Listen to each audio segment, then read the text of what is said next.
sobre la vida del apóstol Pablo. Y el mensaje de esta mañana lo hemos titulado Conociendo a Saulo de Tarso. Padre, gracias por la oportunidad de usar este lugar para traer tu palabra.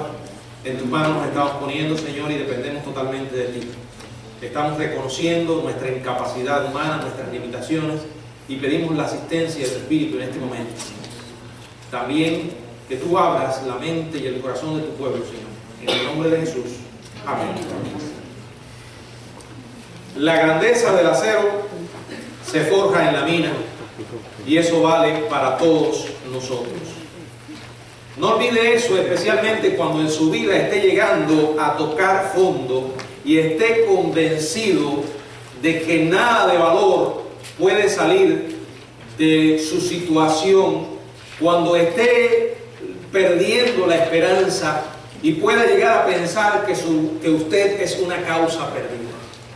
Bueno, solamente con mirar atrás y recordar nuestro pasado, de dónde nos sacó el Señor y la condición tan miserable en la que vivíamos, sin esperanza y sin Dios en el mundo. Y Él por su gracia nos alcanzó, porque no hay persona que esté tan lejos de Dios que su brazo poderoso, que su brazo de misericordia y gracia no le pueda alcanzar. Precisamente la vida del hombre que comenzamos a predicar nos recuerda esto. Alguien que conocemos como el hombre más grande que ha existido después de Jesucristo, el apóstol Pablo. Sin embargo, no siempre fue el apóstol Pablo. Él tuvo un pasado triste, un pasado oscuro, del cual el Señor le sacó y a donde le fue a buscar. Y realmente cuando pensamos en el pasado de Pablo, cuando él era Saulo de Tarso, nos sorprendemos por algunas cosas que vemos en su vida con las cuales no solemos asociar a un hombre de la estatura espiritual de Pablo. Sí, él fue un hombre grande, pero también tuvo un pasado triste, un pasado vergonzoso, donde podemos encontrar algunas sorpresas horrorosas. Y de eso es lo que vamos a hablar en esta mañana. Hay varias ideas que me gustaría compartirles. En primer lugar, un retrato brutal. Vamos a ver un retrato brutal. La primera imagen que tenemos de Pablo, a quien conocemos inicialmente como Saulo de Tarso, es brutal y sangrienta. Ese hombre se parecía más a un terrorista que a un devoto seguidor del judaísmo. Bueno, en realidad era un terrorista religioso. El peor terrorismo que hay son esas personas que cometen actos barbáricos y lo justifican en el nombre de Dios. Voy a mencionar este tema varias veces a lo largo de este mensaje, ya que el ejemplo de Pablo o de Saulo se presta para eso, y también para que nosotros lo tomemos como un motivo de oración, porque creo que ese es uno de los grandes problemas que enfrenta hoy la nación americana. Estamos, como se dice, en una guerra contra el terrorismo, y el terrorismo religioso, y el terrorismo islámico. No todos los musulmanes son terroristas, pero todos los terroristas son musulmanes, porque sus creencias son el alimento que nutre esas actitudes diabólicas. No todos han llegado a eso, pero sus creencias se prestan para eso. Cualquiera que le diga otra cosa, usted no lo crea. Es más, si quiere disipar su duda, busque un Corán y léalo. Y allí podrá ver cómo todo aquel que no es musulmán es un infiel. Y a ese infiel hay que erradicarlo. O aceptas mi religión o mueres. Lo demás, y mire, les voy a decir algo. Este país que tanto habla de libertad, quiero recordarles lo que dije el viernes. Mi libertad, mis derechos terminan cuando yo perjudico a otra persona. No podemos, al nombre de la libertad y de los derechos, permitir que vengan personas a poner en peligro la vida de otros. Personas para los cuales la vida humana no vale nada. Si no estás con Alá, debes morir. Pablo era una especie de terrorista. Saulo, no islámico, pero sí del judaísmo. Para horror nuestro, la sangre del primer mártir del cristianismo salpicó la ropa de Saulo, mientras éste daba su consentimiento como cómplice de un atroz crimen. ¿Quién fue ese mártir? Esteban, un joven creyente de Jerusalén, descrito en el libro de los Hechos, en el capítulo 6, como lleno de gracia y de poder. Y dice la palabra también acerca de Esteban en el verso 10, que hablaba con una sabiduría dada por el Espíritu Santo. Y es más, dice también en el verso 15 que su rostro era como el rostro de un ángel. Sin embargo, a este hombre santo, a este siervo de Dios, lo mataron a pedradas. Lo asesinaron a sangre fría. Allí estaba el Sanedrín, ese concilio llamado Sanedrín. Dice la palabra en el mismo libro de los Hechos, en el capítulo 6, verso 12, y soliviantaron al pueblo y a los ancianos y a los escribas, y arremetieron y le arrebataron y le trajeron al concilio. Despreciaban a Esteban, lo despreciaban porque proclamaba la verdad del Evangelio de Jesucristo. Porque, hermanos, aun cuando nosotros estemos enfrentados a una guerra física con connotaciones religiosas, debemos recordar que por encima de todo, detrás de todo, es una guerra espiritual. Es el mismo diablo luchando contra el pueblo de Dios y tratando de extinguir la fe cristiana. Se negaron a seguir escuchando el mensaje, se llenaron de ira. Dice la palabra que lo arrebataron a la calle hasta la puerta norte que daba a los arrabales de la ciudad, y allí lo golpearon con grandes y filosas piedras hasta que este hombre cae tendido y muere. Y allí estaba un hombre joven llamado Saulo, presenciando el episodio sin la más mínima carga de conciencia, endurecido, con un corazón entenebrecido. Allí formaba parte de aquella turba vociferante y sostenía los vestidos de los asesinos de Esteban. ¿Verdad que es una imagen que no nos cuadra con el Pablo que conocemos? Es un retrato brutal. Bueno, la segunda cosa que quisiera considerar es que este hombre provenía de una ciudad no insignificante. Dice la palabra, Pablo hablando acerca de su origen: a la verdad soy judío, ciudadano de Tarso, de Sicilia, una ciudad no insignificante. Bueno, Pablo hace este reconocimiento con modestia. Y si uno hace un estudio de la antigua Tarso, revela que la ciudad natal de Pablo era una activa metrópoli de muchas culturas y con comercio internacional. Era una ciudad ubicada estratégicamente, tenía una importancia, estaba localizada en el centro de la provincia de Cilicia, y debido a que la ciudad se encontraba cerca de un puerto marítimo, se convierte en la ruta comercial para caravanas que llevaban mercaderías del oriente hasta Roma en el occidente. Podríamos decir que la flor y nata de toda esta diversidad cultural y comercial estaba colmando la vida de un joven llamado Saulo, mientras él crecía en este ambiente fascinante de la ciudad de su nacimiento. Saulo vivía esperando, vivía añorando el día en que se convirtiera en miembro del Supremo Tribunal Judío, conocido como el Sanedrín.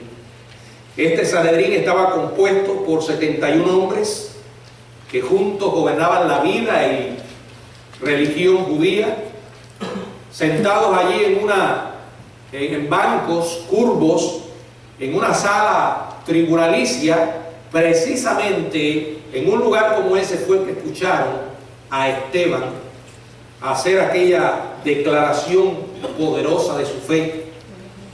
Y Saulo, convertido ya en un exitoso abogado, en el bullicio del tribunal de Jerusalén, fue probablemente un miembro de ese auditorio y probablemente estuvo allí escuchando la defensa de Esteban.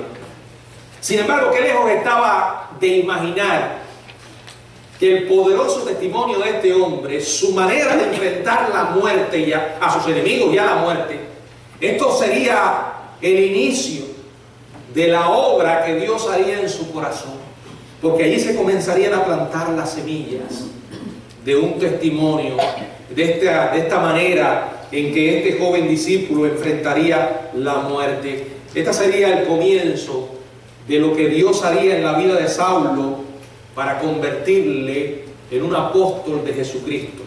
Bueno, la tercera idea que me gustaría compartir es una confrontación infructuosa. Desde el día de Pentecostés, en que el Espíritu Santo vino, en Hechos capítulo 2, Jerusalén se había envuelto en una actividad religiosa inusitada. Ahora estaban aquellos hombres que el Señor había llamado, convertidos en apóstoles, ya no temerosos, ya no cobardes, sino que con un poder increíble proclamaban el Evangelio. Ahora encontramos hombres osados, proclamando las buenas nuevas de Cristo, y mucha gente se convertía, y esto comenzó a preocupar a los líderes religiosos. Estaban enfurecidos por lo que veían. La Biblia nos dice en el libro de Hechos capítulo 5, verso 18, donde podemos leer: y echaron mano a los apóstoles y les pusieron en la cárcel pública. Estos hombres estaban llenos del Espíritu Santo y habían encolerizado a aquella turba religiosa. Sus intentos de silenciar a los seguidores de Jesús habían fracasado.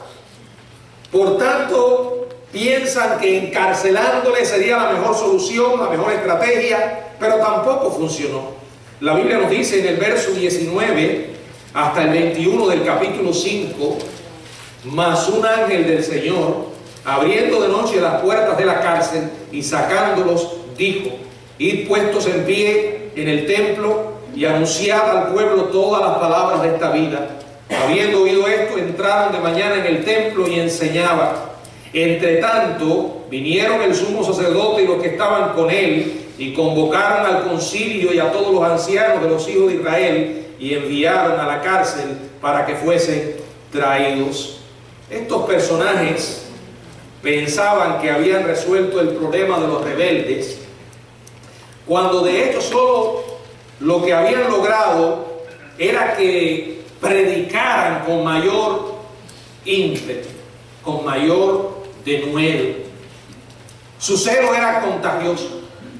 El mensaje que tenían era convincente.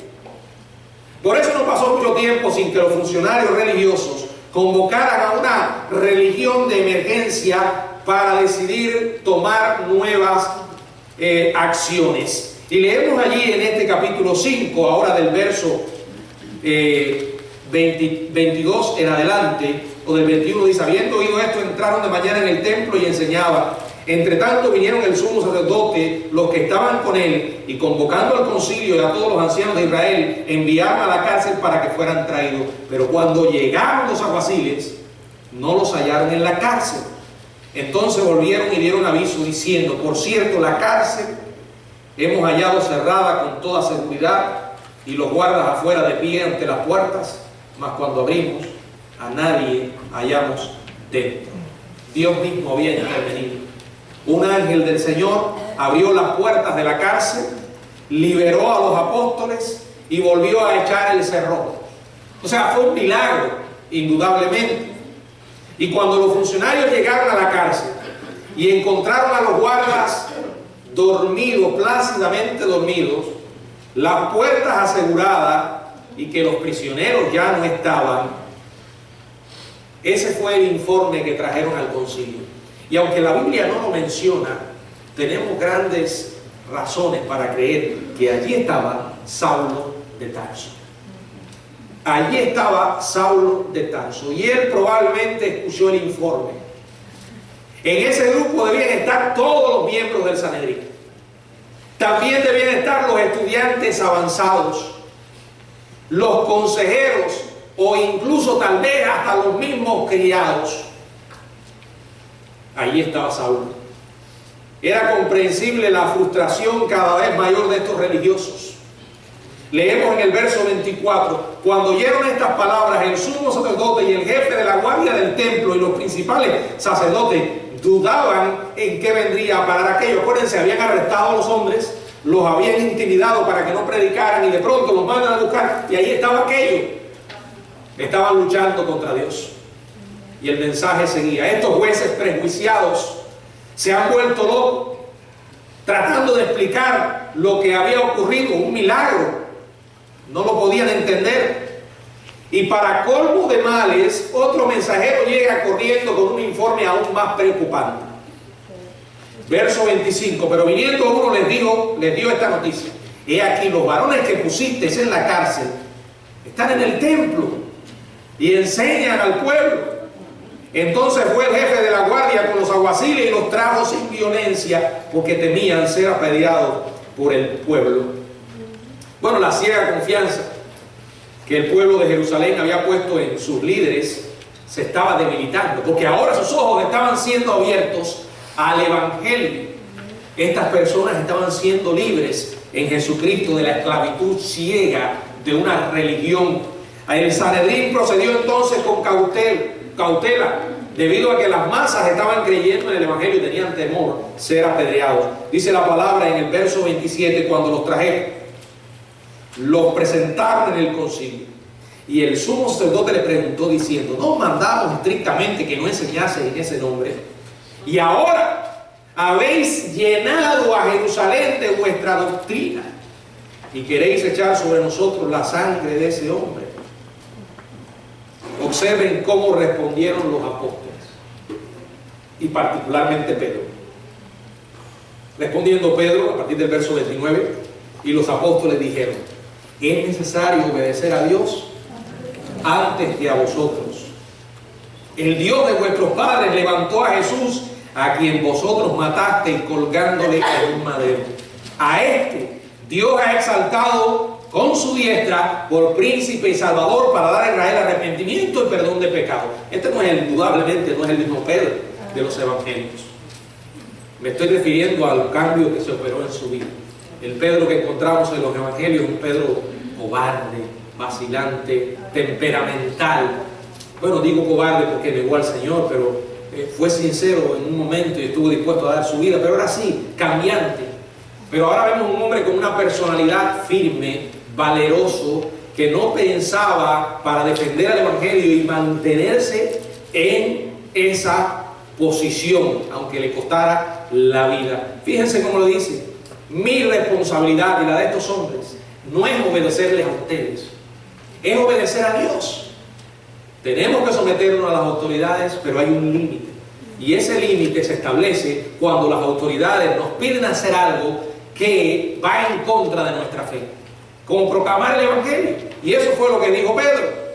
Ahora imaginen, ahí estaba Saulo, escuchando esas palabras. ¿Se ha puesto usted a pensar eso? Bueno, alguien podría decir: ¿por qué no lo menciona la Biblia? Bueno, porque no era tan importante su nombre en ese momento. Aquel joven devoto, fariseo, hebreo de hebreos, no estaba escuchando calmadamente. Me imagino que debe haber estado bien indignado, lleno de rabia, mientras el ignorante pescador llamado Pedro hablaba ahora del muerto Jesús que decía ser Dios. Bueno, eso era más de lo que él podía soportar. Pero qué lejos estaba de imaginar que aquel ignorante pescador que estaba escuchando se convertiría en su compañero, en su colaborador, en la labor de establecer iglesias cristianas en todo el mundo conocido. Bueno, eso es exactamente lo mismo que sucede hoy. ¿Cuán lejos estamos de imaginar lo que Dios puede hacer en la vida de una persona que toca con su gracia? ¿Hasta dónde le puede llevar? Y ahí estaba él presenciando aquello. Dios interviene ahora con otro sorprendente giro en los acontecimientos. Mientras Saulo escuchaba, y aquí está la cuarta idea que quiero compartirle, aparece un aliado inesperado. Y preste atención a eso, porque si usted es lo que cree que Dios tiene que trabajar según su agenda y según la línea que usted le ha establecido a Dios, porque a veces somos tan arrogantes que no creemos eso. Y a veces decimos, no, pero Dios no puede usar un inconverso. ¿Quién dice que no? Él es soberano. Y no importa que la persona no crea en Él, que tenga una religión ciega o que no tenga ninguna. Dios puede usar a cualquiera en un momento determinado para llevar a sus planes adelante. Y leemos en Hechos, capítulo 5, versos 33 y 34. Ellos, oyendo esto, se enfurecían y querían matarlo. Estaban allí que hervían al escuchar las palabras de Pedro. Entonces, levantándose en el concilio un fariseo llamado Gamaliel, y yo diría, entonces levantando Dios en el concilio a un fariseo llamado Gamaliel, doctor de la ley, venerado de todo el pueblo, mandó que sacasen fuera por un momento a los apóstoles. No era ético ponerse a discutir esto delante de ellos, y les pide que los saquen. Verso 34. Bueno, ya leímos el 34. Saulo había sido discípulo de este hombre mientras estudiaba en Jerusalén. Acuérdense que él dice en Hechos capítulo 22, verso 3, que había sido instruido a los pies de Gamaliel. Quiere decir que él era un discípulo de Gamaliel. Gamaliel era su maestro. Me imagino que cuando vio a su maestro ponerse de pie, dijo, ahora sí va a acabar con estos ignorantes, estos locos. Ahora sí viene mi maestro y ahí va. Podría haber dicho, arriba maestro, aplástalos. Qué momento tan especial para Saulo. Estaba esperando probablemente palabras violentas contra Pedro, pero sucede todo lo contrario. Verso 35. Y luego dijo, varones israelitas, mirad por vosotros lo que vais a hacer respecto a estos hombres, porque antes de estos días se levantó Teudas, diciendo que era alguien. A este se unió un número como de 400 hombres, pero él fue muerto, y todos los que le obedecían fueron dispersados y reducidos a nada. Y luego dice, después de este se levantó Judas el Galileo en los días del censo, y llevó en pos de sí a mucho pueblo, pereció también él, y todos los que le obedecían fueron dispersados. Y ahora os digo, apartaos de estos hombres y dejadlo, porque si este consejo o esta obra es de los hombres, se desvanecerá. En medio de ese ambiente de irritación e irracionalidad, aparece este sabio experimentado, se pone de pie tranquilamente y hace esta advertencia. Señores, tengan cuidado, no se apresuren a hacer juicio. Y luego dice en el verso 39 más, si es de Dios, no la podréis destruir, no seáis tal vez hallado luchando contra Dios. Qué tremenda deducción lógica la de Gamaliel. Es una evidencia de que la obra del Evangelio no es obra de hombres, porque ha sido atacada, perseguida, y la obra de Dios permanece. Su palabra sigue poderosamente su curso, transformando vidas, iluminando mentes, haciendo nuevas vidas. Bueno, el joven fariseo me imagino que estaba furioso. ¿Y cómo podríamos decirlo? Decepcionado. ¿Cómo podría Gamaliel, mi maestro, decir semejante cosa? Y menos aún aceptar que el Sanedrín aceptara, recibiera esa reflexión y aflojara la mano con esos infieles. Pero esto fue lo que hicieron. El Señor intervino misericordiosamente, utilizando las palabras de este sabio maestro para preservar la vida de aquellos con los cuales él tenía un plan en la formación de la iglesia cristiana. Recuerde esta historia, guárdela en su corazón, porque le hará falta muchas veces.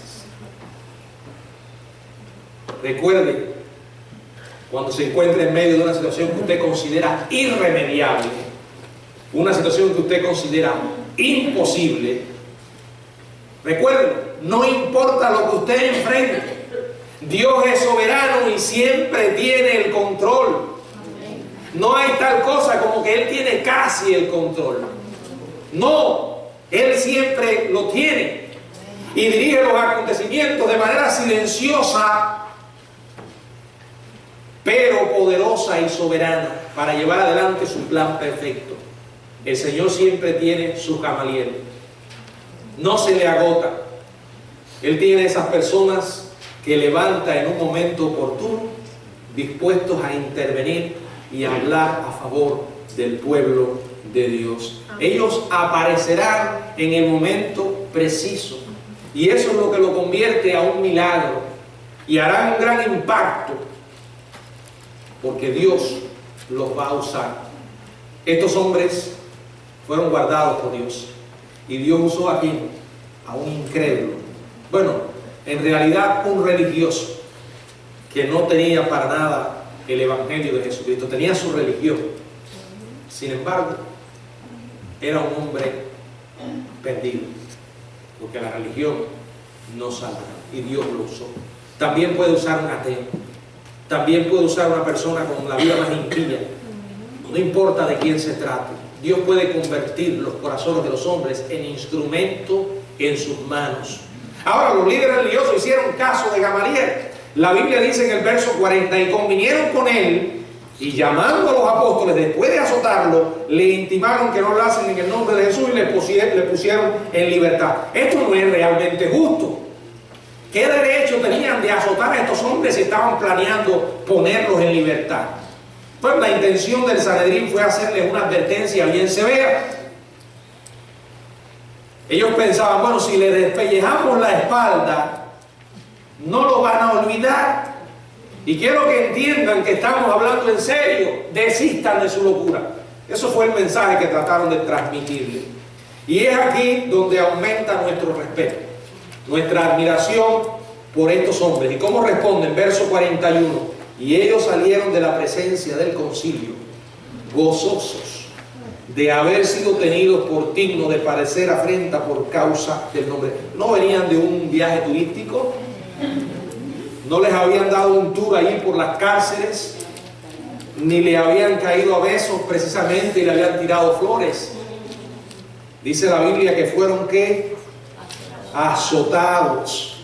Y dice, ellos fueron tenidos por dignos y salieron gozosos. Y el verso 42, y todos los días en el templo y por las casas no cesaban de enseñar y predicar a Jesucristo. Convirtieron el Evangelio en una manera de vivir. En medio de la adversidad vemos el crecimiento del pueblo de Dios. La sangre de sus heridas no se habían secado aún y ya estaban predicando de nuevo. Les respetamos. Y mientras nosotros los respetamos y los honramos, Saulo los odiaba por eso. Esto fue lo que le llevó a tomar una actitud aún más agresiva con estos hombres. Él lo reconoce en su defensa ante un hombre llamado Agripa. Lo reconocería después en el libro de Hechos, en el capítulo 26, verso 10 y verso 11. Diría Pablo estas palabras: lo cual también hice en Jerusalén. Yo encerré en cárceles a muchos de los santos, habiendo recibido poderes de los principales sacerdotes, y cuando los mataron, yo di mi voto. Y muchas veces, castigándolos en todas las sinagogas, los forcé a blasfemar. Y enfurecido sobremanera con ellos, los perseguía hasta en las ciudades extranjeras. Se había convertido en un hombre violento y decidido, con un objetivo preciso. Más tarde haría una confesión parecida a Timoteo, su hijo en la fe. Allí en la primera carta a Timoteo, en el capítulo 1, verso 12 y verso 13, primera Timoteo capítulo 1.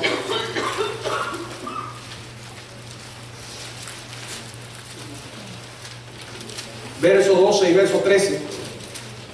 Diría Pablo: doy gracias al que me fortaleció, a Cristo Jesús, Señor nuestro, porque me tuvo por fiel poniéndome en el ministerio, dice él, habiendo yo sido antes blasfemo, perseguidor e injuriador, mas fui recibido misericordia porque lo hice por ignorancia, en incredulidad. Pero hasta que la gracia lo atrapó, él se opuso violentamente a todos los que predicaban de ese camino. Y presten atención, lo hacía en el nombre de Dios. Por eso yo creo que no hay nada más aterrador ni más perverso que un terrorista religioso. Porque lo que hace lo justifica en el nombre de Dios. ¿Puede haber algo más perverso? Bueno, Pablo lo hacía con ignorancia. Lo hacía en ignorancia. Y lejos estaba de saber que ese camino de destrucción y muerte que se había trazado para él iba a ser transformado. Indudablemente, hermanos, que solo un encuentro personal con el Cristo que él perseguía podía cambiar su vida. Y eso fue lo que Dios usó. Eso es lo que vamos a ver en el próximo mensaje. Él creía ciegamente que sus acciones honraban a Dios y que con borrar de la faz de la tierra a esa secta estaba haciendo algo correcto. La palabra dice en Filipenses, en el capítulo 3, verso 6, lo siguiente: en cuanto a celo, perseguidor de la iglesia; en cuanto a la justicia que es la ley, irreprensible. Y luego en el libro de los Hechos, en el capítulo 8, verso 3, dice: y Saulo asolaba la iglesia, y entrando casa por casa, arrastraba a hombres y a mujeres y los entregaba en la cárcel. Intenta imaginarse, era un lobo, indiscutiblemente que era un lobo, pero Dios lo iba a convertir en un cordero. Bueno, vamos a detenernos aquí ahora, en este periodo de la historia de este hombre, y creo que vale la pena hacer algunas observaciones sobre estas primeras escenas de la vida de Saulo de Tarso. Son principios que no debemos olvidar y que nos pueden ayudar también a nosotros. En primer lugar, no importa lo que parezcamos a los demás, todos tenemos un lado oscuro en la vida. ¿Escuchó? No importa la apariencia que usted tenga, no importa la imagen que proyecte, todos tenemos un lugar oscuro en la vida. Usted se quedaría pasmado si se enterara del pasado oscuro que hay en la vida de esas personas que han tenido gran influencia en su vida. Bueno, para un cristiano, mantener todavía un lado oscuro no es una experiencia honrosa. Pero cuando hablamos de ese lado oscuro en el pasado, bueno, tampoco pensamos en eso con placer, ni nos sentimos orgullosos, con dolor. Pero repito, si usted pudiera saber del pasado oscuro de esa persona, que quizás hoy es de gran influencia para su vida, todos tenemos un pasado oscuro. ¿Por qué? Porque somos pecadores. Somos pecadores por nacimiento, somos pecadores por naturaleza, somos pecadores por elección, y en lo más profundo de nuestro ser somos total y absolutamente depravados. Y diría más, somos unos homicidas. Bueno, la palabra homicida no nos gusta mucho. Preferimos que nos digan pecadores. Bueno, en la noche voy a hablar precisamente de esa naturaleza homicida que todos llevamos y que se expuso al comienzo de la historia humana en la vida de un hombre que conocemos como Caín, el primer asesino. Pero en realidad todos tenemos una naturaleza depravada. Andamos a tienta en la oscuridad debido a nuestra ceguera espiritual. No importa la imagen que la gente dé, todos tenemos un pasado que no es ni agradable ni alentador. Esa era la vida que teníamos antes de venir a Jesucristo. Quizás no seamos tan vulnerables como lo fue Pablo para reconocer esa condición en la que él estaba viviendo, pero todos tenemos un pasado, todos tenemos un lado oscuro. Allí está la triste experiencia de Saulo, porque dice la palabra que todos somos pecadores. Eso incluye cada persona que está aquí y aquellos que no están aquí, a todo ser humano.